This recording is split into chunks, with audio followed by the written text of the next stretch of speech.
एक शख्स हुजूर की बारगाह में हाजिर होता है और आकर अर्ज करता है, आका मेरे बाप का रवैया मेरे साथ अच्छा नहीं। हुजूर पूछते हैं, ऐ मेरे सहाबी क्या करता है तुम्हारा बाप?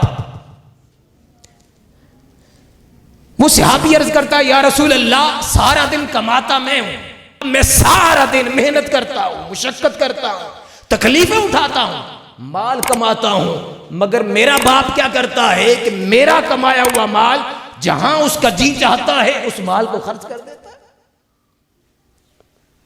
जहां दिल चाहता है, मुझसे पूछता तक नहीं, मुझसे इजाजत नहीं लेता। कमाता मैं हूं, मेहनत मैं करता हूं, मुशक्कत मैं करता हूं, तकलीफें मैं उठाता हूं, सारा सारा दिन बाजारों के धक्के मैं खाता हूं, गर्मी होती है, सर्दी होती है, सफर मैं करता हूं, कमाता मैं हूं, मगर मेरा बाप बगैर पूछे उस माल में से क्या कर देता है? खर्च कर देता है। ताजदारे कायनात सल्लल्लाहु अलैहि वसल्लम ने उसके बाप को बुलवाया। वो बूढ़ा बाप लाठी के सहारे चलता चलता रसूल करीम सल्लल्लाहु अलैहि वसल्लम की बारगाह में पहुंचता। बूढ़ा हो गया, जवानी बरकरार न रही, तवानाई बरकरार न रही, चलने से भी कासिर है। वो बूढ़ा शख्स लाठी के सहारे हुजूर की बारगाह में हाजिर होता है। आका पूछते हैं कि ऐ शख्स, तुम्हारी औलाद, तुम्हारा बेटा तुम्हारी शिकायत लेकर आया है और तुम्हारा बेटा कहता है मेहनत मैं करता हूं, मुशक्कत मैं करता हूं, कमाता मैं हूं, मगर मेरे बाप का जब दिल चाहता है उसमें से ले लेता है और मुझसे पूछता तक नहीं। इस पर वो शख्स ज़ारो कतार रोने लगा, उसकी आंखों से आंसू टपकने लगे और आका से मुखातिब होता है कि या रसूल अल्लाह, एक वक्त था जब ये कमजोर था। आका, मेरी जिंदगी के अंदर एक वक्त ऐसा आया जब ये छोटा था, कमजोर था, लागिर था, इसमें इतनी हिम्मत भी नहीं थी कि उठ के बैठ सके, इसमें इतनी हिम्मत नहीं थी कि यहां से उठकर चल सके, ना ये बोल सकता था, ना ये खा सकता था, ना ये कुछ मांग सकता था। आका, उस वक्त मैं ताकतवर था और मैंने अपनी कुव्वत और ताकत इस पर कुर्बान की। ये कमजोर था, मैं ताकतवर था। आका, फिर एक वो वक्त गुजरा जब मैं मालदार था, मेरे पास सरमाया था, मेरे पास जराए थे, मेरे पास माल था। आका, इसके दोनों हाथ खाली थे, मगर या रसूल अल्लाह, मैंने अपना माल इस पे रोक के नहीं रखा। ये बीमार होता तब भी मैं इस पे पैसा खर्च करता, इसको अनाज की जरूरत होती, खाने पीने की जरूरत होती। आका, मैंने अपना पेट काट काट कर इस बेटे की परवरिश की, इस पर अपना माल खर्च किया।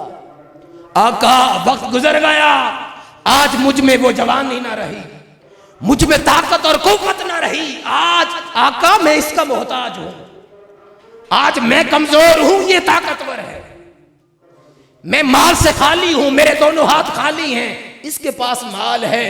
आका, वो वक्त मैंने माल इस पर कुर्बान किया जब इसके पास कुछ ना था, और आज मैं इसका मोहताज हूं, ये मालदार है और मैं मोहताज हूं। ताजदारे कायनात सल्लल्लाहु अलैहि वसल्लम ने उस शख्स को जो शिकायत लेकर आया था फरमाया कि अपने वालिद की शिकायत लेकर आने वाले, सुन, तू और तेरा माल तेरे बाप का है, तू और तेरा माल तेरे बाप का है। तो अल्लाह पाक ने इरशाद फरमाया कि जब तुम्हारे वालिदैन बुढ़ापे की उम्र को पहुंच जाएं, फला तकुल लहुमा उफ, तो उन्हें उफ तक न कहना, उन्हें उफ तक न कहना। फला तकुल लहुमा उफ़िम वला तनहरहुमा, और ना उन्हें झिटकना। ओए, ओ बाबा, ओ बूढ़े। हम सोसाइटी के अंदर देखते हैं, हमारी जिंदगियों से हया खत्म हो गया, कभी नहीं पता चलता। बहुत से लोगों को इंसान देखता है हमारी सोसाइटी के अंदर है कि वो बाप से मुखातिब हैं, लेकिन लगता नहीं कि उसका बाप है, वो यूं मुखातिब है जैसे अपने किसी दोस्त से बात कर रहे हो। अदब ये था कि जब बाप आपसे मुखातिब हो आपकी नजरें झुकी होंगी, जब आप दोनों इकट्ठे चल रहे हो, अदब यह है कि बाप आगे चले, बेटा पीछे चले। अदब यह है कि बाप आपसे कोई बात कहता है, आपको पहले से इल्म भी है, फिर भी इतने गौर से सुने कि बाप समझे इसको इल्म नहीं। यह अदब है। अरे बाप बाहर जाता था, आपके लिए खिलौने भी लाता था, ऐसा होता है या नहीं? ये मास्टर साहब बाहर जाएं, वापस आएंगे, अपने बच्चे के लिए खिलौना लाएंगे। कभी इनके पास कैंडीज होंगी, कभी इनके पास कुछ और होगा, बिस्किट होगा। वापस आएंगे तो ये औलाद देखेगी और ये उनको गिफ्ट देंगे। तो भाई वो वक्त याद रखें, और बुढ़ापे की उम्र में वो माँ बाप आपको देखते हैं। आप सफर पे जाएं, अल्लाह आपको तौफीक दे, आप बैरून मुल्क सफर करें, हज पे जाएं। मजा ये है कि जिस तरह इतने प्यार के साथ और लाड़ के साथ उस माँ बाप ने आपको पाला, मजा ये है कि आप जब सफर पे जाएं, वापस आएं तो अपने माँ बाप के लिए भी तोहफा लेकर आए। आप अच्छा लिबास पहने और माँ बाप फटे पुराने कपड़े पहने। आपको सर दर्द हो, फौरी डॉक्टर के पास पहुंच जाएं, और बाप दर्द से बिलखता रहे, माँ दर्द से बिलखती रहे, और आप उसकी खबर ही ना ले। नहीं भाई, वालिदैन का अदब क्या है कि उसी तरह उनका ख्याल करें, मोहब्बत के साथ, अदब के साथ पेश आएं, जिस तरह का सलूक उन्होंने आपके साथ किया।